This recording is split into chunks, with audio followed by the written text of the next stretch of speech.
الأنبياء والمرسلين وعلى آله وصحبه أجمعين أما بعد.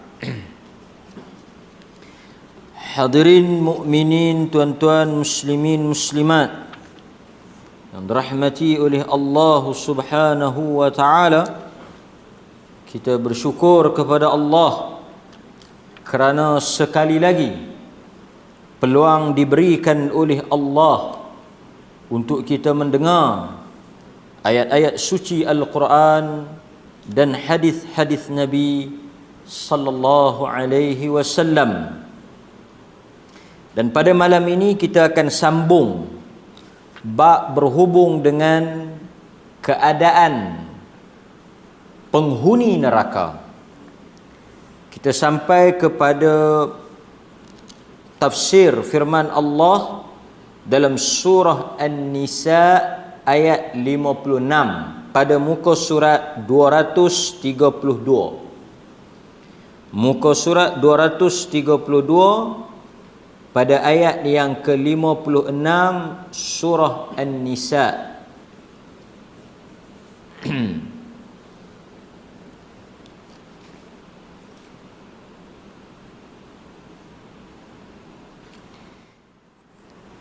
Allah Subhanahu wa ta'ala berfirman, innal ladzina kafaru bi ayatina, dan sesungguhnya orang-orang yang kufur dengan ayat-ayat kami, saufa nuslihim nara, kami akan memasukkan ia ke dalam neraka. Kullama nadijat juluduhum, dan apabila kulit mereka hangus terbakar, baddalnahum juludan ghairaha, maka kami akan menukar ganti juludan, jildun, kulit mereka itu dengan kulit yang baru. Liyadhuqu, di tujuannya untuk merasakan, supaya mereka merasakan al-azab, seksaan neraka. Surah An-Nisa ayat 56. Di dalam ayat ini Allah Subhanahu wa taala menggambarkan tentang keadaan dan balasan kepada mereka yang menolak ataupun kufur, engkar kepada ayat-ayat Allah Subhanahu wa taala, tidak beriman dengan Al-Quran. Maka Allah Subhanahu wa taala akan memasukkan mereka ke dalam neraka Jahannam, dan neraka itu akan membakar diri mereka, tubuh mereka dan kulit mereka. Apabila kulit itu sudah terbakar hangus, maka Allah Subhanahu wa taala akan salin, ganti balik, tukar. Baddalnahum, kami akan menukar kulit yang terbakar itu dengan kulit yang baru, supaya mereka merasakan azab seksaan ke atas diri mereka. Diriwayatkan oleh Nafi', kalau kita tengok daripada Ibnu Umar, ia berkata, suatu ketika ada seorang berada dekat dengan Umar Al-Khattab radhiyallahu an, membacakan ayat surah An-Nisa 56 tadi. Maka Sayyidina Umar berkata, ulangilah membaca ayat itu untuk aku. Kemudian orang tersebut mengulanginya, yakni membaca untuk kali yang kedua. Muaz bin Jabal radhiyallahu anhu berkata, aku mengetahui tafsir ayat tersebut adalah kulit para penghuni neraka akan diganti 100 kali dalam 1 jam. Umar Al-Khattab radhiyallahu an berkata, demikianlah aku mendengar dari Rasulullah sallallahu alaihi wasallam. Tuan-tuan hadirin mukminin, ini suatu lagi ayat takhwif ukhrawi, bertujuan untuk menakutkan kita, bertujuan untuk menimbulkan kegerunan dan suatu perasaan bimbang. Bagaimana Allah Subhanahu wa taala akan melayan Dan Allah Subhanahu wa taala akan mengazab orang yang dicampak ke dalam neraka.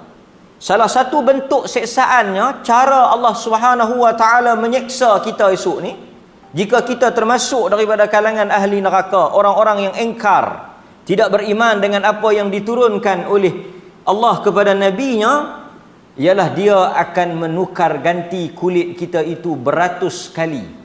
Terbakar saja dia ganti yang baru, terbakar saja dia ganti yang baru. Tuan-tuan hadirin mukminin, kalau boleh kita tengok di dalam beberapa ulasan dan huraian yang disebut oleh para ulama. Pertama, dalam kuliah yang lepas kita telah sebut bahawa apabila kita ataupun penghuni neraka ni dimasukkan ke dalam neraka, ahli neraka ni dimasukkan ke dalam neraka, apa yang berlaku? Allah Azza wa Jal menukar keadaan fizikal dia. Kalau tuan-tuan masih ingat, Allah Subhanahu wa taala mengubah bentuk asal kejadian manusia. Yang mana ketika di dunia dahulu, tubuh badan kita, batang tubuh kita, keadaan fizikal kita itu kecil. Tangan kita, saiz kita, kaki kita, badan kita, kulit kita, semuanya dalam keadaan yang kecil, nipis. Tetapi apabila manusia ini menjadi penghuni neraka, salah satu perubahan yang berlaku pada diri dia, dia menjadi besar. Dia berubah. Bahu dia, nak pergi bertemu dengan bahu ni, kita nak ceritanya, kata para ulama, dalam keadaan saiz yang begitu besar, dalam keadaan tubuh yang begitu hebat, dalam keadaan kulit yang begitu tebal, azab yang dirasakan itu sangat maha dahsyat. Kulit yang kita baca dalam hadis, berapa puluh tahun perjalanan tu, tebalnya kulit tu digambarkan beberapa puluh ratus tahun untuk kita sampai. Tebalnya kulit itu. Tapi dalam gambaran yang begitu tebalnya kulit itu, Allah Subhanahu wa taala mengazab sehingga kulit itu disebut dalam sebahagian riwayat luruh, lekang, keluar daripada tulangnya. Sebab itu kata para ulama, Allah Subhanahu wa taala membakar kulit manusia yang telah ditukar menjadi begitu tebal. Bayangkan betapa panasnya dan betapa kuatnya bakaran itu, sehinggakan kulit yang begitu tebal boleh hangus terbakar. Dia nak suruh kita bayangkan apa? Dia nak suruh kita gambarkan apa? Dia nak suruh kita fikir apa? Kalau kulit yang begitu tebal, yang begitu hebat, yang begitu besar ni boleh hangus, bagaimana keadaan maraknya api yang dinyalakan oleh Allah. Sebab itu dalam hadis yang kita baca, Nabi SAW menyatakan gigi ahli neraka itu sahaja sebesar gunung Uhud. Dan kita baca dalam kelas yang lepas, lidah dia berapa panjang? 3 farsakh. Berapa kilometer? 10 ke 12? 12 kilometer. Lidah ahli neraka, dia punya panjang tu 3 farsakh, dalam kiraan kilometer, 12 kilometer, yang orang boleh naik dan pijak, lompat di atas panjangnya, di atas lidahnya itu. Allah sengaja membesarkan anggota tubuh manusia, menebalkan kulit mereka, menjadikan mereka begitu besar, kerana untuk nak menyesuaikan dengan dahsyatnya azab api neraka, nak bagi padan dengan dahsyatnya api neraka tersebut. Dan kalau kita tengok dari sudut kajian sains, tuan-tuan boleh tanya doktor-doktor ataupun pakar-pakar kulit, pakar-pakar perubatan ni, ahli dalam bidang kesihatan ni, macam kita sentuh dalam kuliah yang lepas sikit. kulit disebut oleh Allah di dalam ayat ini liyadhuqu, untuk mereka itu merasa zauq. Zauq ni rasa, zaqa, yazuqu, untuk mereka rasa. Kerana berdasarkan kepada fakta sains yang merasakan panas, sejuk adalah anggota kulit yang disebut sebagai reseptor. Reseptor maksudnya yang bagi, yang hantar isyarat ke otak tu, yang bagi respon, yang kata otak kata panas, sejuk, tajam. Kan, bila kita sentuh tu, dia mari ke otak tu, dia kata panas tu, kan? Sejuk tu bila kita sentuh itu, yang kata hantar isyarat itu, yang kesan, yang rasa itu adalah kulit. Sebab itu bila kulit mati, kulit kering, kulit tu rosak, dia tak boleh rasa. Sebab itu kadang-kadang orang yang sakit kencing manis, yang sel-sel kulit dia tu dah habis, mati dah kaki tu, kan? Dia tak rasa. Orang kencing manis dia tak rasa kata kaki dia luka, kaki dia dah rosak, dia tak rasa pasal kulit dia dah mati. Kulit dah mati. Jadi bila kulit terbakar, sebab itu tuan-tuan, bila kita pergi hospital, orang yang kulit terbakar ni, yang hangus ni, kan, doktor akan tok tangan, dia akan cek dia rasa tak rasa lagi, maksudnya kulit dia tu masih lagi berfungsi ataupun tidak. Sebab yang nak merasakan pedih, nak merasakan kesejukan, kesakitan itu adalah kulit. Sebab itu Allah Ta'ala bila dah bakar kulit tu, badalnahum juludan, kami tukar kulit yang baru, supaya bila dibakar semula, mereka boleh rasa azab itu. Sebab itu kata Muaz bin Jabal tadi ni, ditukar beratus kali. Sebab apa? Bila bakar saja hangus, cepat, dia punya bakaran tu cepat, marak. Jadi bila bakar saja, kalau tak tukar apa jadi? Dia tak rasa lah.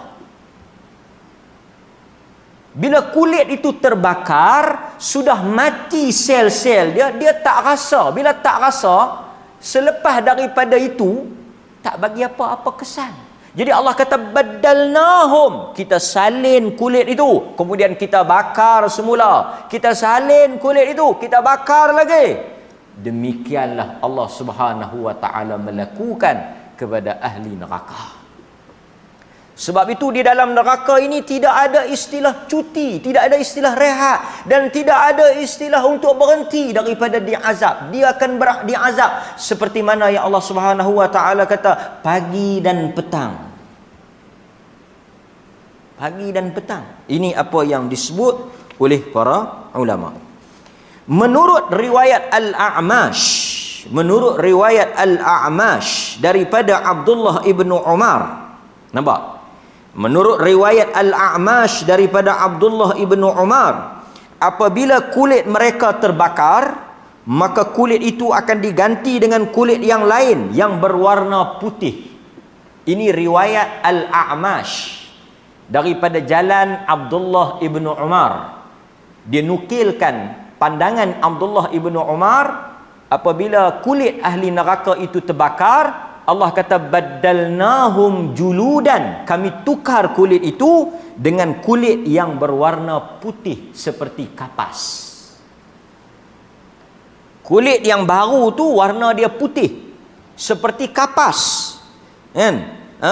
Itu apa yang juga disebut oleh Al-Imam Ibnu Abi Hatim. Nampak?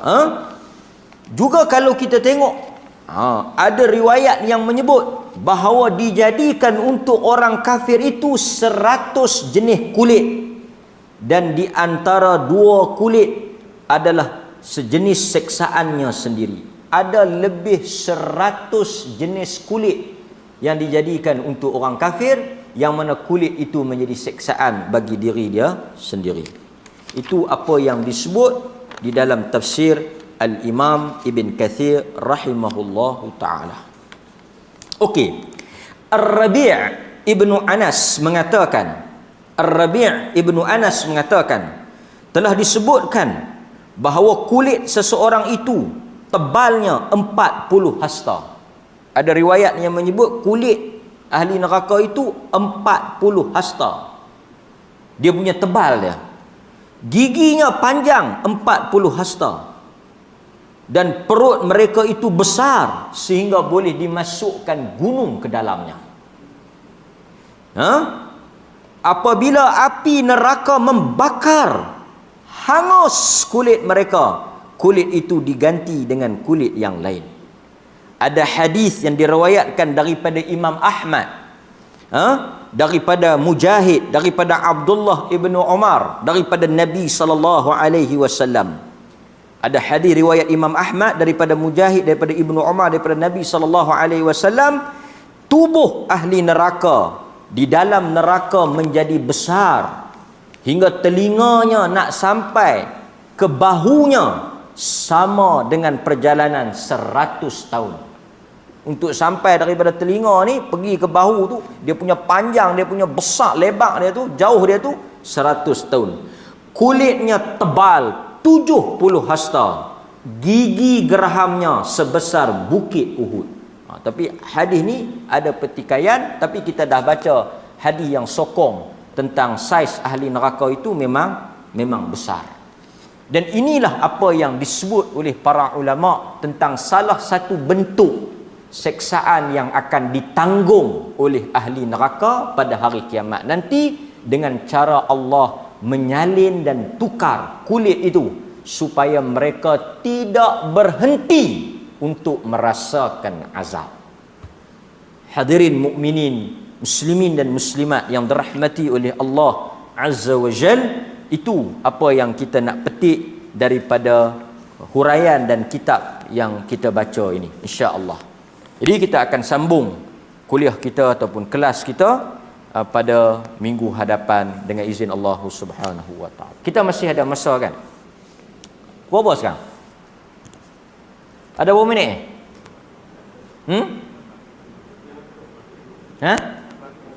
Berapa? 8? Okey, kita ada masa ya? Okey. Saya nak ambil sedikit masa untuk saya nak jawab satu isu. Pasal tu saya baca juga kitab ni. Dah selesai dah saya nak syarah. Saya nak jawab satu isu dalam tempoh masa yang ada ni, kerana masa terhad kita sampai Isyak. Jadi saya boleh lajak sikit. Saya nak clearkan satu soalan yang ditimbulkan oleh satu dua pihak tentang isu jumpa bomo ni atau jumpa doktor makan Panadol ni syirik. Saya akan jawab. Saya akan cerita kat tuan-tuan lah. Cuma saya nak bagi cerita dia macam tu, supaya masyarakat ini apabila dia dengar ulasan ni, dia kena jelas. Soalannya, bolehkah kita pergi jumpa bomo untuk berobat? Itu yang saya nak jawab. Pasal itu saya berhenti awal tadi. Bukan saya berhenti awal tu pasal saja nak berhenti awal. Kita tak berhenti awal. Yang ni pun kita tak tahu. Saya harap tak lajak lah. Saya kena jawab lah. Pasal benda ni masyarakat keliru. Soalan saya kepada tuan-tuan semua, boleh tak kita pergi jumpa bomo? Dan kalau tengok dalam ceramah-ceramah kita dah banyak dah kita jawab. Banyak dah kita jelas. Cuma ditimbulkan syubhat. Jadi kita kena respon lah. Okey. Tuan-tuan, mari kita bincang sama-sama. Jumpa bomo, dukun, pawang, sensei, doktor, apa dia lagi? Ustaz ke? Jumpa siapa pun, dia tidak menjadi isu. Tuan-tuan kena dengar ni, nak bergelak ni supaya tak keliru. Tuan-tuan pergi jumpa Tok Bomo ke, pergi jumpa dukun ke, pergi jumpa pawang ke, pergi jumpa apa ke, doktor ke, pakar ke, apa ke, ustaz ke, siapa ke, tak ada masalah. Masalah yang kita sebut tu bagi jelas duduknya di mana.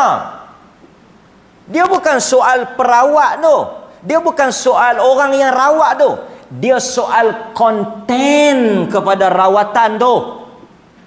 Dia soal apa yang dia gunakan, apa yang dia amalkan, apa yang dia buat masa dia merawat. Sebab ada orang kata, kalau tak boleh pergi jumpa Tok Bomo, tak bolehlah juga pergi jumpa doktor. Kalau tak boleh jampi-jampi, tak bolehlah juga makan Panadol. Hei, tak sama. Jangan tenggelam punca. Jangan duk buat rapla. Tak sama. Tuan-tuan, sakit kepala, pi dekat satu orang. Dia dah bersebut ni, sakit kepala. Kita duduk tong tu tempat tuan-tuan tu, dia kata sakit kepala. Lepas tu dia ambil gelas. Dia dah sakit kepala. Sakit ke? Sakit ke? Sakit ke? Oh, dia terkurang sikit. Ada lagi? Oh, dia tak ada lah. Kepala tak sentuh pun. Okey, itu satu. Satu lagi contoh sakit kepala. Sakit kepala juga. Pergi hospital ke, pergi mana, tak kira lah pergi jumpa siapa ke. Dia kita balik makan ubat Panadol ni, telan 2 biji, insya-Allah lega. Tu balik makan lega. Saya nak tanya. Yang ketuk gelas ni, rawatan menggunakan ketuk gelas ni dengan makan Panadol tadi sama ke tak sama? Sama ke tak sama? Tak sama. Tuan-tuan pun jawab yang saban besar pergi jawab sama. Harulah.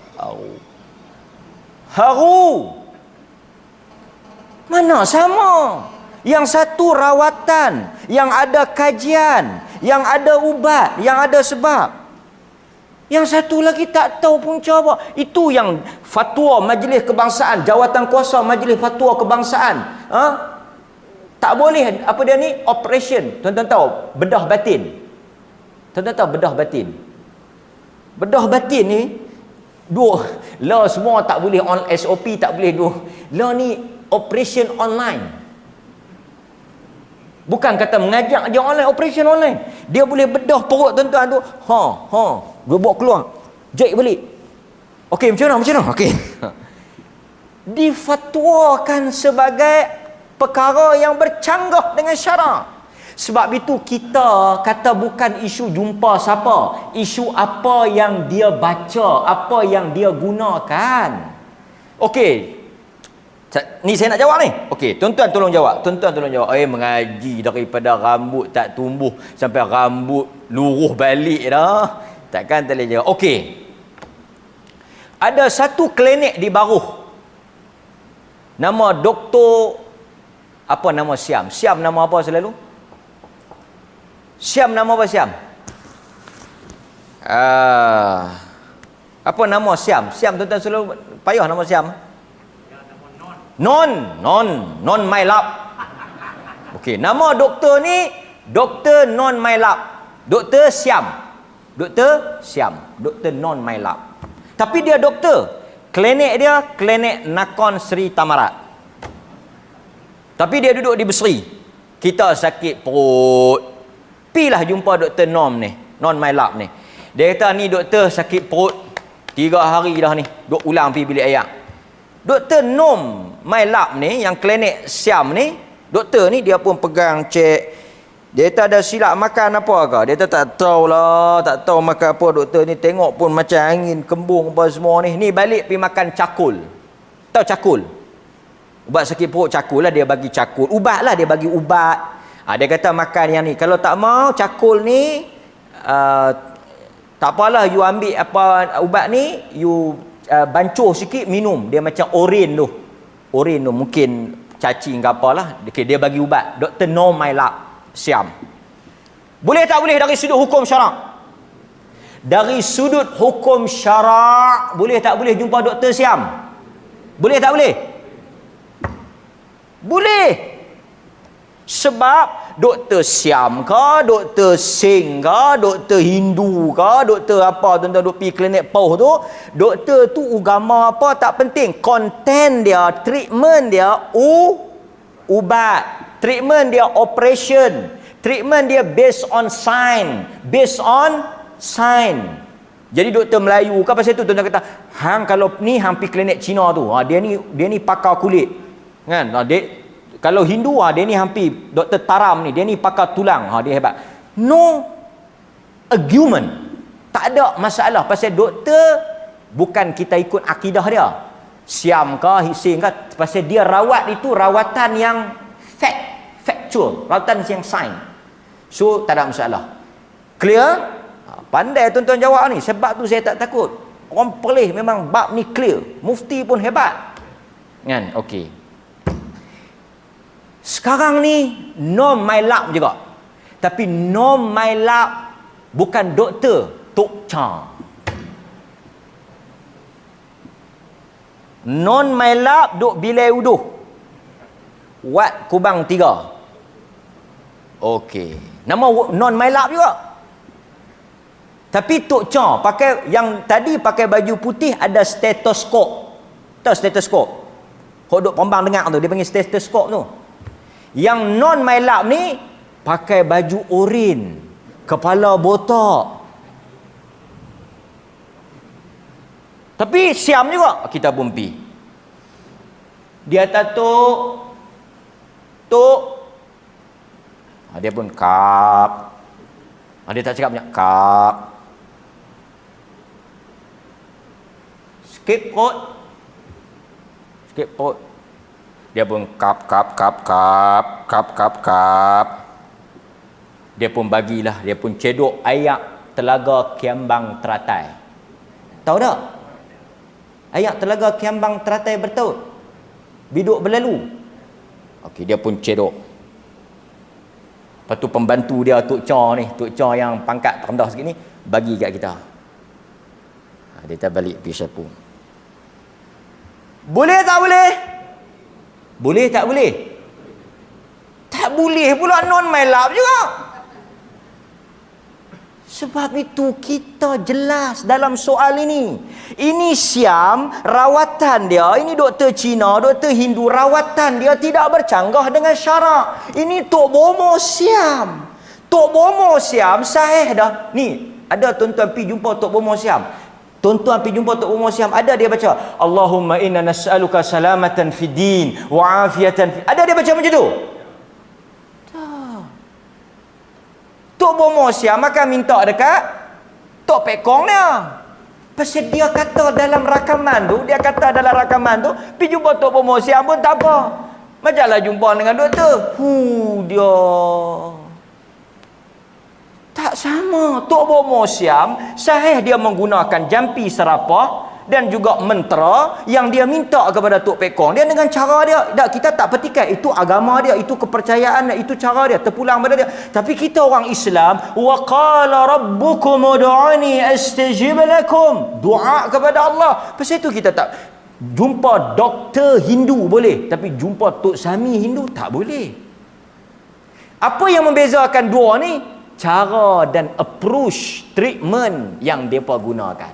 Sebab itu kita, kalau hang nama Haji Muhammad bin Haji apa pun, tapi kalau kita pi marang kerapu spontan, marang skaper, pasal itu kita kata syarat kepada rawatan itu, yang pertama dia mesti guna Quran dan hadis. Yang kedua dia mesti apa? Dia mesti menggunakan bahasa yang difahami. Kita pergi jumpa satu Tok Bomo, kita kena faham dia baca apa. Kalau tuan-tuan pergi jumpa satu Tok Bomo yang dia baca pun tuan-tuan tak tahu apa mantra dia, dari sudut hukum syarak tak boleh.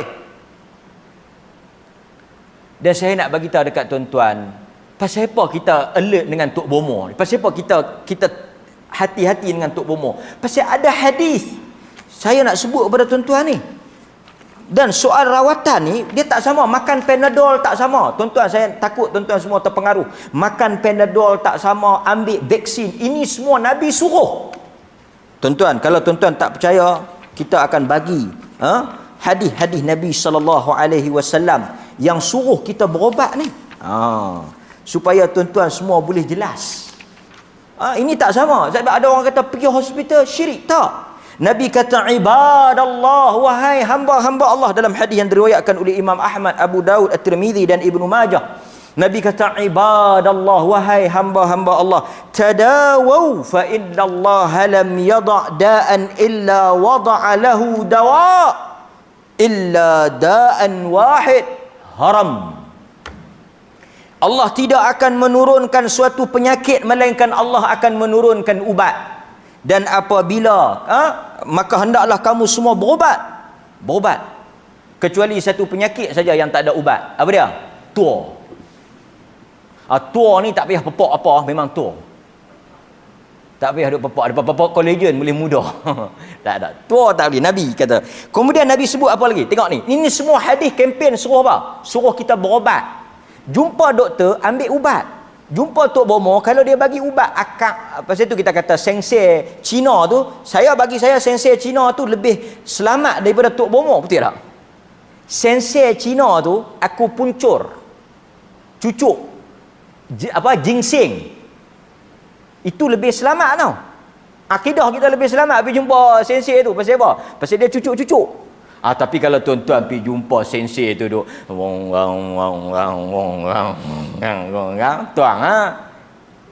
kan sensei tu tapi ni tuan-tuan suka pergi kat tabib Cina kan, ini sensei bagi ubat julak ni, ini sensei bagi akak kayu ni, ini sensei bagi apa herba-herba. Depa kan Cina punya tamadun Cina tu cukup hebat ubat. Nampak? Tu yang cucuk Sinovac tu sakan tu. Pasal herba Cina tu. Kan? Tapi saya nak sebut apa? Nabi kata likulli da'in dawa. Setiap penyakit itu ada ubatnya. Fa idza usiba dawa ada bara'a. Apabila kena, Nabi kata setiap penyakit itu ada ubatnya. Apabila kamu kena penyakit, lepas tu kamu pergi berobat itu pula ubat yang kena, maka bara'a biiznillah, legalah dengan izin Allah. Ini kempen jelas daripada Nabi, suruh kita ambil rawatan, dan rawatan yang terbaik adalah rawatan yang terbukti. Pasal itu saya kata perubatan moden ni, hospital, doktor apa semua ni, ini adalah perubatan sunnah Nabi. Inilah perbuatan yang Nabi suruh. Kerana Nabi tak sebut apa jenis rawatan, dia suruh kita berobat. Yang penting perubatan itu sesuai dengan penyakit. Dan kita tahu semua ubat-ubat yang doktor buat ni, dia tak akan bagi melainkan setelah mereka diagnose ubat yang mana sesuai dengan penyakit tu. Pasal tu bila tuan-tuan masuk dalam hospital, dia bukan bagi ikut dan. Dia akan ambil darah. Dia akan ambil ayak kencing. Untuk apa ambil darah, ambil ayak kencing tu? Dia nak tengok kuman apa, dia nak tengok bakteria apa, baru dia boleh jalan on treatment. Dia ambil dulu daripada tuan-tuan punya sel, baru dia boleh on treatment. Pasal apa dia ambil tu? Pasal dia nak tengok ubat apa yang sesuai. Ini selaras dengan hadis Nabi. Pasal itu Imam Syafi'i kata, ada dua orang manusia sahaja yang penting dalam dunia ni, ahli agama dengan ahli perubatan. Tiba-tiba mai satu orang duk kata pergi berobat syirik. Ini umum, saya tak tuju kat siapa-siapa, saya kata umum. Kan? Kemudian tuan-tuan, kata Al-Imamun Nawawi rahimahullah, kata Imamun Nawawi, hadis yang kita baca tadi ni, yang hadis kata setiap penyakit ada ubatnya, apabila betul ubatnya maka sembuhlah dengan izin Allah. Kata An-Nawawi, hadis ini menjadi isyarat disunatkan untuk kita berubat daripada penyakit. Itu kata An-Nawawi. Dia sambung lagi, dia kata inilah mazhab ashab kita, yakni mazhab dalam ulama-ulama Syafi'i, kebanyakan salaf dan khalaf. Dan kata mereka lagi, di dalam ilmu-ilmu hadis ni ada ilmu-ilmu agama dan ilmu dunia. Benarnya ilmu perubatan, diharuskan berubat secara keseluruhan. Nampak? Benarnya ilmu perubatan. So pasal itu kita rawatan Islam, rawatan yang dibuktikan secara fakta. Jadi kalau tuan-tuan pergi jumpa siapa-siapa, dia dua saja. Satu, dia guna kaedah sunnatullah. guna ubat. Satu lagi, dia guna apa? Dia guna doa, zikir, wirid, ruqyah. Yang ni pun no problem. Cuma yang tak bolehnya apa dia? Yang tak bolehnya benda-benda yang bercanggah. Seperti seru jin, tangkal. Tuan-tuan pergi berubat, dia bagi tangkal. Innar ruqa wat tamaim wat tiwalah syirkun. Kita bukan mudah-mudah nak syirikkan orang, kita bukan mudah-mudah nak kafirkan orang, tapi kita mengingatkan manusia bahawa rawatan yang kita tak tahu asal usul sumber dia boleh menjejaskan akidah kita. Sebab itu tuan-tuan, kadang-kadang budak menangis, pergilah hospital, cek dulu. Sakit perut ke budak tu? Apakah? Kan? Ini menangis saja hantu. Budak menangis hantu, rentua menangis pun hantu. Kan? Okey. Tuan-tuan hadirin mukminin, saya nak sambung juga sikit lagi. Berkaitan dengan rawatan yang Tok Bomo ni, Nabi mengingatkan kita dalam banyak hadis. Antaranya Nabi SAW sebut apa? Man ata arrafan aw kahinan fasa'alahu an syai' lam tuqbal lahu salatun 40 lailah. Sesiapa yang mendatangi arraf, tukang ramal. Ni jenis-jenis duk tilik. Jenis dia duk tilik, tengok orang, kan, tengok muka, tengok tarikh lahir, anak sulung, anak bongsu, api, batu, angin, sejuk, hangat, panas. Jenis tengok tarikh bila baik, jenis tengok tarikh nak masuk kok ni, nak masuk kok ni. Ini dia panggil arrafan, tukang telek. Jenis perembang, tengok muka boleh tahu, tengok tangan. Ini tangan duit. Ini tangan tak apa-apa nak jadi. Tangan ni kita tak boleh tengok, melainkan satu ya, tangan boleh nampak. Yang tu clear. Nampak? Nabi kata sesiapa yang dalam riwayat yang lain Nabi kata man ata kahinan. Dalam riwayat Ahmad, man ata kahinan, siapa yang mendatangi bomoh. Dia bukan isu bomoh. Tuan-tuan, kalau tuan-tuan pi kat orang panggil dia Tok Bomo, tapi kalau dia pipi a'udzubillahi minasyaitonirrajim, bismillahi arkika min kulli syai'i yu'dzika. Ini bomo Ini bomo yang lulus syariah. Kita bukan isu bomo tu, isu apa? Konten dia. Tapi ini kita main-main tak ada apa-apa lagi. Ambil kemenyan, tu dia perasak. Ambil kerih, hirih limau nipis, hirih lemon, kan? Bagi tabuk naik. Lepas tu balin kat kita, kan? Dengan kain kuning, dengan macam-macam. Tu saya cerita yang pasal pistol tembok tu, kan? Tuan-tuan, Nabi baca ayat kursi. Nabi baca 3 kul, ayat kursi 3 kul. Nabi baca 2 akhir ayat surah Al-Baqarah. Nabi baca ta'awuz, nak perambat setan. Kawan ni tak baca ayat kursi, tak baca 3 kul. Dia ambil pistol bunyi tu, dia pergi tembok hantu. Tengok. Sat tuan-tuan, jangan azan lagi. Jangan azan. Saya nak nak sambung sikit lagi. Tuan-tuan, kita tak nafikan adanya ruqyah syar'iyah. Kita nak ulang. Sebab sekejap lagi mereka kata, mereka ni bukan percaya jampi. Kita baca dulu jampi. Banyak dalam hadis Nabi pegang tangan baca jampi, Nabi pegang bahagian sakit, Nabi baca jampi. Semua tu ada dalam sabit dalam hadis. Tapi yang mai dekat kita ni, yang bagi tangkal, bagi wafak, tahu wafak? Yang jenis lipat-lipat kain kalau kuning, yang tulis Alhamdulillah terbalik, yang campur huruf Romi, campur huruf Jawi, lukis gambar ni, bagi batu ni, tanam ni, jurih tang ni, ambil pergi sembuk kok tepi-tepi kedai. Ini siapa yang buat kerja ni? Tuan-tuan pergi jumpa Tok Bomo, ada bagi tanggal. Tok Bomo. Tuan-tuan pergi jumpa doktor. Saya pergi KPJ ustaz, jumpa pakar tu. Dia bagi ubat apa? Dia tak bagi ubat apa? Dia bagi tangkai hitam. Ada jumpa begitu? Itu tak timbul isu doktor tu. Tuan-tuan hadirin mukminin. Tengok Aisyah kata apa? Aisyah kata, anna Rasulullah sallallahu alaihi wasallam kana idza ishtaka yaqra'u ala nafsihi bil muawwidhat wa yanfusu falamma ishtadda waj'uhu kuntu aqra' alaihi wa amsah bi yadihi raja'an barakatiha. Hadis Bukhari Muslim. Nabi SAW apabila sakit ni, tuan-tuan duk sakit apa-apa semua ni, balik pergi amal. Kan? Cucu duk tengok apa Tok Wan jadi Tok Bomo ke? Kan? Baca, Nabi baca pada diri baginda Al-Mu'awwizat. Al-Mu'awwizat 3 kul. Kemudian Nabi meniupkan, Nabi tiup. Kita tiup dulu ke baca dulu? Baca dulu boleh, tiup dulu boleh. Dua-dua ada riwayat. Kadang Nabi baca dulu, kadang Nabi tiup dulu. Lepas tu Nabi tiup. Jika sakitnya ishtadda, bila sakit dia semakin teruk, kata Aisyah, aku yang baca. Yang ni no problem. Yang ni ada dalam Bukhari Muslim. Ini boleh amal. Tapi yang depa tiup tu tuan-tuan dengar depa baca apa? Tuan-tuan dengar tak? Tekumat kami, tekumat kami, tekumat kami, kata tiup. Lepas tu balik duk teringat muka Tok Bomo. Kacau. Tok Bomo pun kalau janda baca panjang. Mau kalau kata bini orang tak apa baca sangat. Main dengan siapa? Seorang. Laki pergi mana? Saya ni bercerai lama lah Tok Bomo. Berat kes ni, berat. Berat selalu. Berat selalu Tok Bomo. Orang kata berat doa. Nampak? Kemudian tuan-tuan hadirin mukminin, saya nak sebut sikit apa yang disebut last oleh Dr. Wahbah Az-Zuhaili. Dr. Wahbah Az-Zuhaili. Ini soal jin. Soal jin Muslim. Sekali dia kata Tok Bomo ni okey, pasal dia minta tolong jin Islam. Orang pun kita tak tahu Islam ke tak. Kita pi endon lagi kalut. Assalamualaikum Pak. Dia pakai songkok.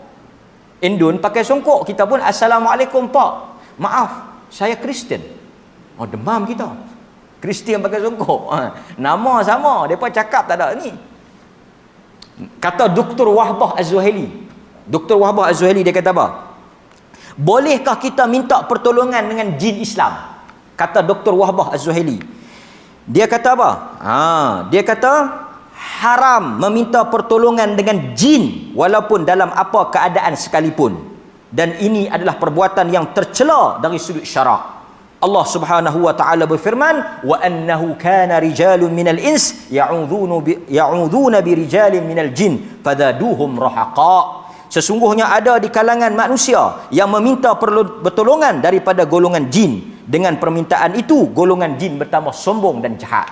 Dr. Wahbah Az-Zuhaili kata, jin Islam ke, jin kafir ke, apa keadaan ke, dilarang kita minta kerana tak ada petunjuk daripada Nabi SAW. Pasal itu Nabi masa perang Badar, ada berapa? 1,000 orang lah. Tak ramai kan? Nabi ada berapa orang saja, tak kuat. Tak ada riwayat Nabi tolong minta jin. Yang mai tolong Nabi apa? Yang mai tolong Nabi jin ke malaikat? Malaikat. Yang jin yang mari tolong tunduk ni Nabi Sulaiman saja. Hadirin mukminin, jangan tertipu dengan dakwaan kononnya khadam ayat jin Muslim dan sebagainya. Rawat dengan cara yang betul, doa dengan cara yang benar, disuruh oleh Nabi sallallahu alaihi wasallam. Saya nak tutup dengan apa? Ikhtiar Tuhan suruh. Tapi ikhtiar, ada ikhtiar yang syar'i, ada ikhtiar yang tidak dibenarkan oleh syarak. Kita disuruh berubat, itu ikhtiar. Tuhan yang tentukan sihat tak sihat. Tapi disuruh kita ikhtiar. Kenyang di tangan Tuhan, kenyang di tangan Tuhan, tapi kita disuruh makan. Itu maksud ikhtiar yang syar'i. Mudah-mudahan Allah rahmati kita dan dapat menjawab kekeliruan yang ada di dalam masyarakat kita. Wassallallahu ala nabiyyina Muhammad wa ala alihi wasahbihi wasallam. Walhamdulillahirabbil alamin. Assalamualaikum warahmatullahi wabarakatuh.